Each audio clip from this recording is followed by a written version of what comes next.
My name is Tina. I am a student in class 1C at Mengniu Primary School in Thanh Hoa.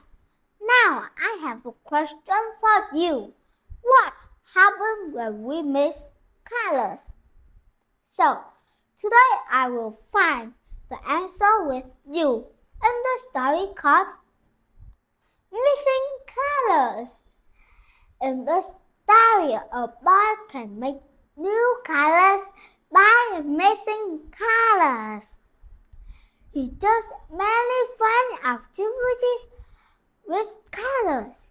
He uses paint and brushes to mix colors. He mixes red and blue. They turn into purple. He mixes yellow and red. They turn into orange. He mixes blue and yellow. They turn into green.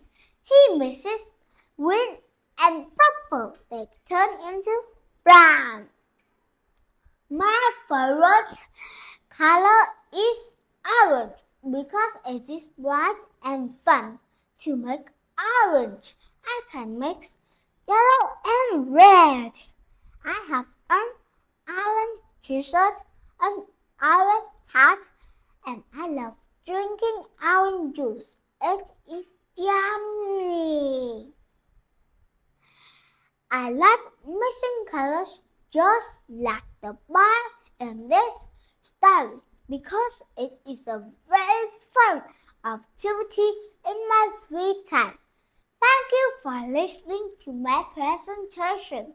I hope you will try this activity in your free time, just like the boy in this story.